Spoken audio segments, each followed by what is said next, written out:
I find for myself that the most important thing, one of the absolute most important things for myself is to do the last step of that 12-step principle, is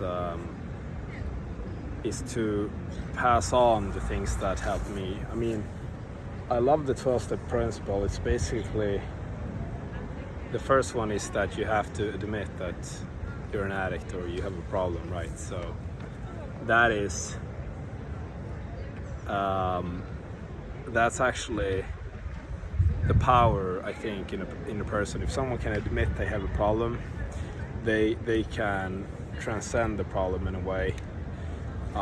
It's like, it's power really to admit your own weakness to a thing, that this thing has power over you. Because the second I found for myself that I do this, it's like I get the power back. Every time I think that I have a friend that he's like struggling with alcohol. I wish he watches this video actually, but I remember I talked to him, and he admitted it at one point in his when we were talking. He admitted, okay, yeah, I think I'm an alcoholic, you know, and he started doing like a 12-step program of sorts. And then after a while, he started to kind of, things were going good for him, and he started to take up the alcohol again. And he basically said that, oh, I have power of this thing. I can drink a little bit, or I can do a little bit of this. And it kind of fucked him off. Habits came into place, and I mean, he started to basically keep himself to a non-disciplinary way of living, that things came into his life that fucked it up for him, you know, that the last time I talked to him, he was like, in a place gambling. He has a problem with that as well. So I think he had all the power. This guy's super talented, but he had all the power when he admitted that it was powerless over this one thing. And I think it's kind of like this year's biggest realization for me is that the more I admit, the more, also Jesus talks about this. He says, the person who is humble will be raised up, or something like this. And the person who thinks himself to be raised up, who thinks himself to be above a problem, he will be humble. I don't know exactly how he phrased it, but that's basically the gist of it. So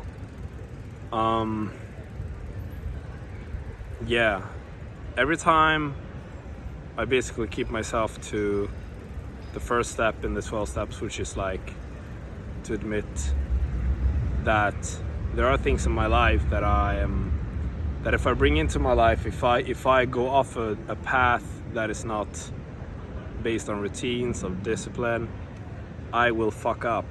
The kind of devil, or the bad things, the dark forces of this world will grab a hold of me.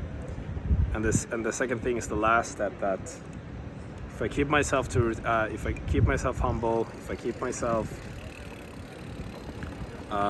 knowing that I have a problem, and the second thing is to share with other people what helps me, I keep myself in a very good place. So I think, I just wanted to share that. That's really helped me. The more I keep myself humble, the more I like keep myself to a routine. Sometimes I'm like, why am I doing this routine? Why am I doing this thing? And I'm like, oh, I could do all these other things, you know, all these other shiny objects, right? All these other shiny things.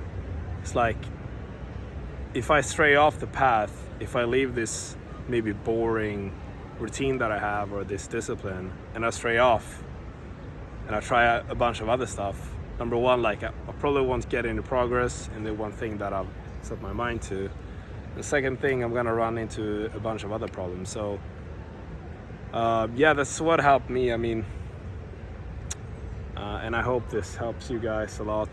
I've been in 12 steps meetings where people that have been there a long time, and you can tell it's like they have transcended their problem. They have made their problem their gift in a way. They are strong people. You can tell like their vibration, their frequency is like, whoa, this person has in one way overcome their problem by understanding that they can't maybe overcome it. They can have respect for it, have their routines, and in that way they can transcend the problem if they keep themselves.